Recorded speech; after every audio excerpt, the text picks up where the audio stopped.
ভাই, এই যে এই কদিনে যা দেখলাম দুটো প্যানেলের মধ্যে যে সৌহার্দ্যপূর্ণ আনন্দঘন পরিবেশ, এটা আমাদের চলচ্চিত্র অঙ্গনের সবাই আমরা সন্তুষ্ট এবং আমাদের কাছে খুব ভালো লেগেছে। এই পরিবেশটাই আজীবন যেন আমাদের মাঝে থাকে। তো আমি যেটা বলতে চাচ্ছি, শিবাসানু জয় চৌধুরী পরিষদের উদ্দেশ্যে বলবো, আপনি সভাপতি হিসেবে দাঁড়িয়েছেন, সাধারণ সম্পাদক হিসেবে আমাদের চিত্রনায়ক জয় চৌধুরী আছেন। তো আপনারা এই ক্যাবিনেটের প্রতি আপনাদের অবশ্যই সবার আস্থা আছে, ভোটারদের আস্থা আছে, আমাদেরও আস্থা আছে। আপনারা যদি এই প্যানেল পাস করে আসেন, তাহলে শিল্পীদের স্বার্থে, শিল্প অঙ্গনের স্বার্থে, চলচ্চিত্রের স্বার্থে কী ধরনের কাজ করবেন বা ভূমিকা রাখবেন একটু যদি বলেন তাহলে ভালো। আচ্ছা, প্রথমে যেটা আপনাকে বলতে চাই সেটা হচ্ছে, আপনি নিজেই বলেছেন যে এবারের যে আমাদের নির্বাচনের যে পরিবেশটা দুইটা প্যানেলের মধ্যে সৌহার্দ্যপূর্ণ, এটা একটা উদাহরণ আগামী দিনের জন্য। তাহলে এটা যদি একটা উদাহরণ হয়ে থাকে, মনে করেন এখান থেকে শুরু হলো, এবং আমি সহ আমার প্যানেল যদি নির্বাচিত হয়ে আসি সম্মানিত ভোটারদের ভোটে এবং আল্লাহ পাকের রহমতে, তাহলে আমরা যে কাজগুলো করব বা করার পরিকল্পনা করেছি সেটাও আগামী দিনগুলোতে উদাহরণ হয়ে থাকবে। মানুষ যাতে বলতে পারে যে ওনারা 2 বছরের জন্য নির্বাচিত হয়ে এসেছিলেন, সেই 2 বছরে এমন কিছু কাজ করে গেছেন আমাদের জন্য, যেটা আমাদের সবার মনে থাকবে, উদাহরণ হয়ে গেল। খুব ভালো। দ্বিতীয়ত, শিল্পীদের বর্তমান সংকটটা হচ্ছে কর্মহীন। আমি কোনো জাদুঘর না, ম্যাজিশিয়ান না যে আমি রাতারাতি সবাইকে মানে কর্মব্যস্ত করে তুলতে পারবো। তবে হ্যাঁ, এই কর্মহীন জীবনের যে কঠিন বাস্তবতার মুখোমুখি আমার একটা বিশেষ মানে বেশ সংখ্যক শিল্পী পড়ে আছে, যে সংকটে তারা এখন আছেন, সেই সংকটটা আমার পন্থায় আমার মতো করে কিছুটা কমিয়ে আনার জন্য আমি যে প্ল্যানগুলো করেছি, সবার সহযোগিতা পেলে সেই প্ল্যানটা যদি ইমপ্লিমেন্ট করতে পারি, বাস্তবায়িত করতে পারি, তাহলে আমি কিছুটা নিজেকে ধন্য মনে করবো, এবং শিল্পীদের কষ্ট আমারও সেই প্ল্যানটা বাস্তবায়িত হওয়ার মাধ্যমে তাদের কষ্ট কিছুটা কমে আসবে বলে আমি বিশ্বাস করি। দ্বিতীয় শিবাসানুদা, কথা হচ্ছে, যেটা আপনি বললেন চলচ্চিত্রাঙ্গন, চলচ্চিত্রাঙ্গনের পরিবেশ ফিরিয়ে আনার দায়িত্ব একা শিল্পী সমিতির না, এটা টোটাল চলচ্চিত্রে যারা সংশ্লিষ্ট তাদের সবার। তো এখন আপনারা জানেন যে দীর্ঘদিন যাবৎ আমাদের একটি নির্বাচিত প্রযোজক সমিতি নেই, যেটা প্রশাসকের মাধ্যমে চলছে। অনেক অনেক বড় বড় পরিকল্পনা করেও বাস্তবায়িত করা যাচ্ছে না, প্রযোজক সমিতির নির্বাচিত কমিটি না থাকার কারণে। আমাদের কাছে সুসংবাদ যেটা হচ্ছে যে আগামী মাসে মানে অগস্ট মাসের 8 তারিখে চলচ্চিত্র প্রযোজক সমিতির নির্বাচন অনুষ্ঠিত হবে।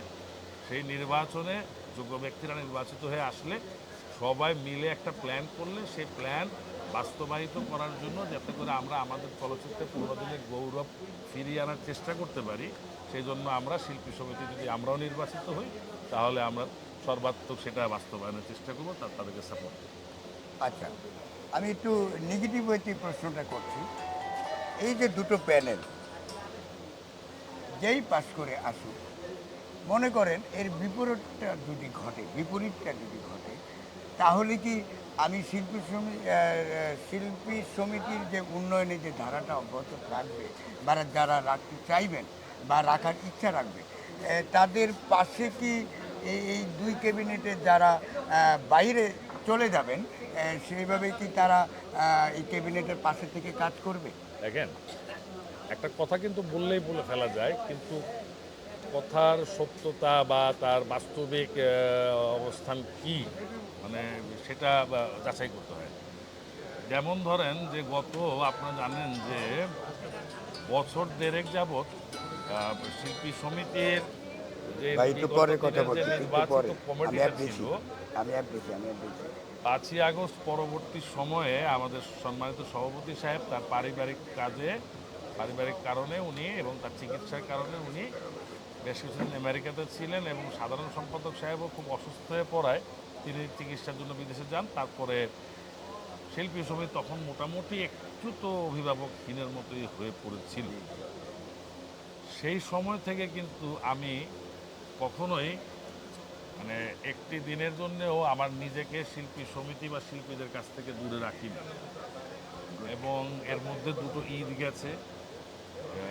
এই দুটো ঈদে শিল্পীদের পাশে দাঁড়ানোর জন্য সবাইকে নিয়ে আমি চেষ্টা করেছি এবং যতটুকু আমার দ্বারা সম্ভব হয়েছে এই দুইটা ঈদে শিল্পীদের সাথে যাতে সবাই মিলে একটা ঈদের দিনটা সুন্দরভাবে কাটানো যায় সেই ব্যবস্থা করতে পেরেছি।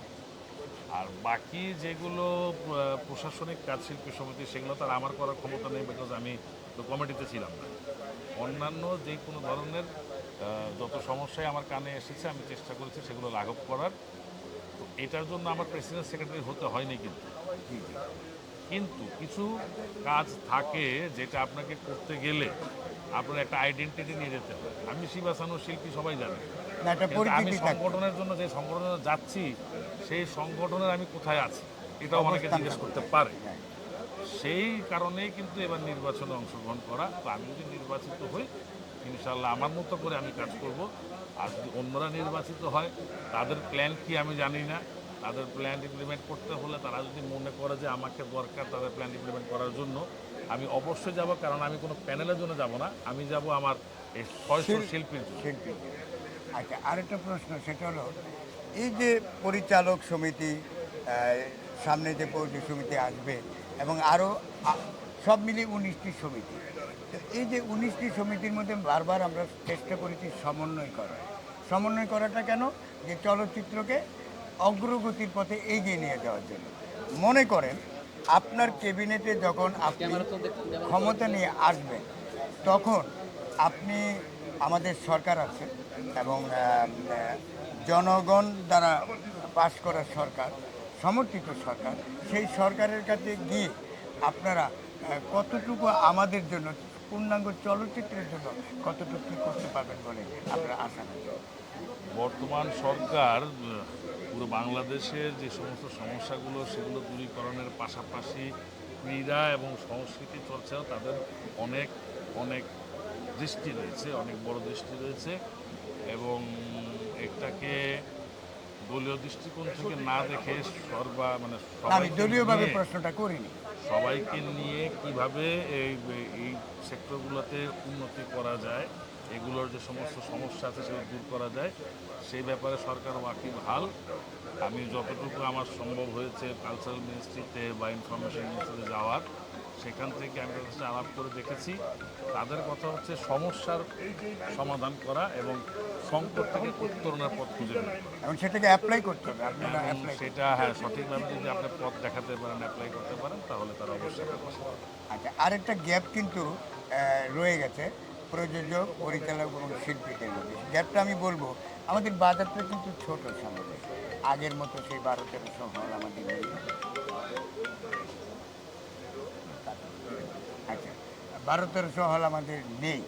তো সেক্ষেত্রে দেখা গেছে যে আমাদের যতই আমাদের হল সংখ্যা কমে আসছে, আমাদের প্রোডাক্ট আমরা সরবরাহ করতে পারছি না। ভালো প্রোডাক্ট করার মতো মেধা সম্পন্ন পরিচালক, শিল্পী, প্রযোজক সবাই আছে, কিন্তু শিল্পীদের যে এত হাই লেভেলে তাদের রেমুনেশনকে নিয়ে গেছে, যেই রেমুনেশনের কারণে আমাদের কর্পোরেট লেভেল থেকে বলুন বা যারা আমাদের প্রযোজক অতীতে যারা ছিলেন বা বর্তমানে আছেন, তারা ছবি বানাতে হিমশিম খাচ্ছে। এই বাজেট কমিয়ে আনার জন্য শিল্পীদের সাম্মানিকতার ব্যাপারে কি কিছু করা যায় না? দেখেন, এটা হলো ফ্রিল্যান্স মিডিয়া। হ্যাঁ, এটা আমি জানি। এটা ফ্রিল্যান্স মিডিয়া। আপনি একটা অভিজ্ঞ মানুষ, দীর্ঘদিন প্রায় 40 বছরের উপরে আপনার চলচ্চিত্রে আছে, অনেক বড় বড় প্রোডাকশনে কাজ করেছেন। আপনি যখন জেমসে কাজ করতেন, তখন সব প্রোডাকশন কি জেমসের মতো পয়সা খরচ করে ছবি বানাতো? না, সেটা তাহলে ঠিক আপনারা আছে। তখন এত পয়সা কেন খরচ না, করতেন? না, না, সেটা ঠিক আছে, কিন্তু আপনি কি বাজারের প্রতি লক্ষ্য না, রেখে বাজারের প্রতি লক্ষ্য আপনি রেখে কি এখন আপনারা তখন আপনি করছেন? না, 1.5 না, কোটি 2 কোটি টাকা তখন তো চাচ্ছেন, 30 লাখেও ছবি হতো আর আপনার জেমস বানাতেন 70 লাখে। কেন 40 লাখ বেশি দিতেন? তাহলে কি আপনি মনে করেন এই যে না, না, না, আমার কথাটা হলো যে বাজারটা হচ্ছে এটার নির্ভর প্রতি করে, লক্ষ্য রেখে কি যাবেন না? বাজারটা নির্ভর করে হচ্ছে দর্শকের চাহিদার উপর, দর্শক কোন ধরনের ছবি দেখবে। এটা হলো, আর তখনকার ব্যাপারটা হলো, তখন তো অপশন অনেক ছিল। আর তখন আমাদের এতগুলো মিডিয়া ছিল না, এই যে সোশ্যাল মিডিয়া যেমন এখন ফেসবুক, ইউটিউব, ঘরে বসে টেলিভিশন ছবি দেখা, এই যে আমার ডিশ অ্যান্টেনা কিছু ছিল না। তখন মানুষের একটাই বিনোদনের মাধ্যম ছিল চলচ্চিত্র, সিনেমা হলে দেখা। না, ঠিক আর আছে। শুক্রবারে যে ছবিটা, বা আগে তো আমরা যখন ছোট ছিলাম তখন তো রবিবারে বন্ধ ছিল। পরবর্তীতে এটা 80 দশকে মাঝামাঝি সময়ে সেটা শুক্রবার হলো। ওই ছুটির দিনের ছবিটা সিনেমা টেলিভিশনে দেখা, ওটা পুরোনো ছবি, ওটা একটা ঘটা করে মানুষ দেখতো, কিন্তু বাকি পুরো সপ্তাহ কিন্তু সিনেমা হলে ছবি দেখতো। এখন মানুষ সব কিছু হাতের মুঠোয় পেয়ে গেছে, মোবাইলের মধ্যে পেয়ে গেছে, বাসা টেলিভিশনের মধ্যে পেয়ে গেছে। এই লোকগুলোকে সিনেমা হলে নিয়ে যাওয়ার অভ্যাস করাতে হবে। তাইলে কি করতে হবে? আপনি শুধু একটা স্ক্রিন দিয়ে একটা সিনেমা হল আপনি এখন দর্শক আনতে পারবেন না। সেখানে আপনার ফুড কোর্ট থাকতে হবে, প্লেগ্রাউন্ড থাকতে হবে, শপিং মল থাকতে হবে। তার মানে সমস্ত সুবিধা সহ, সেটা সিঙ্গেল স্ক্রিন হোক আর মাল্টিপ্লেক্সই হোক। সো এই যে ব্যবসা চেঞ্জের কারণে যদি আমি ব্যবসাটাকে ধরতে পারিনি বলে আমরা পিছিয়ে গেছি, আমরা যদি আবার সঠিক নিয়মে ব্যবসাটা ধরতে পারি বা সেই লেভেলে বিজনেস করতে পারি, সেই লেভেলে চিন্তা করতে পারি, আমার বিশ্বাস সেই জন্য তো আপনাদের সহযোগিতাও লাগবে, আমাদের শিল্পীদের তো একটা সহযোগিতা লাগবে, এককভাবে কিন্তু পরিচালক দিতে পারে। শিল্পীদের পক্ষ থেকে যত ধরনের সুযোগ সুবিধা লাগবে, ইনশাল্লাহ শিল্পী সমিতি সেই সহযোগিতা করার জন্য সর্বদা প্রস্তুত, আগামীতেও থাকবে, এখনো। আচ্ছা, এখন সর্বশেষ আপনি ভোটারদের উদ্দেশ্যে কিছু বলুন। সর্বশেষ ভোটারদের উদ্দেশ্যে বলতে চাই যে আমাদের যে পরিকল্পনা আগামী দিনের চলচ্চিত্র শিল্পী সমিতি নিয়ে, তার প্রাথমিক যেই রূপরেখাটা, যে প্রাথমিক যেই পদক্ষেপটা, সেটা হচ্ছে আমার 21 জনের যে প্যানেলটা। এই 21 জনের প্যানেলে আপনারা দেখবেন আমরা যেমন অভিজ্ঞ কিছু আমাদের ক্যান্ডিডেট আছে, কিছু মেধাবী তরুণ ক্যান্ডিডেট আছে। অভিজ্ঞরা আমাদেরকে তাদের অভিজ্ঞতা থেকে পরামর্শ দেবেন, দিক নির্দেশনা দেবেন। আর তরুণ যারা আছে তাদের সেই দিক নির্দেশনা, তাদের সেই কথাগুলোকে, তাদের সেই প্রস্তাবগুলোকে বাস্তবায়িত করবেন। এই মিলিয়ে আমি আমার প্যানেলটা করেছি। ইনশাআল্লাহ যদি আপনারা আমাদেরকে ভোট দিয়ে জয়যুক্ত করেন, আমরা আমাদের সাধ্যমতো আপনাদের জন্য নিদর্শন রেখে যাওয়ার মতো কিছু করে দেব। আলহামদুলিল্লাহ, সবাই ভালো থাকবেন, সুস্থ থাকবেন। আসেন সোহেল রশিদ ভাই। আহ Bueno.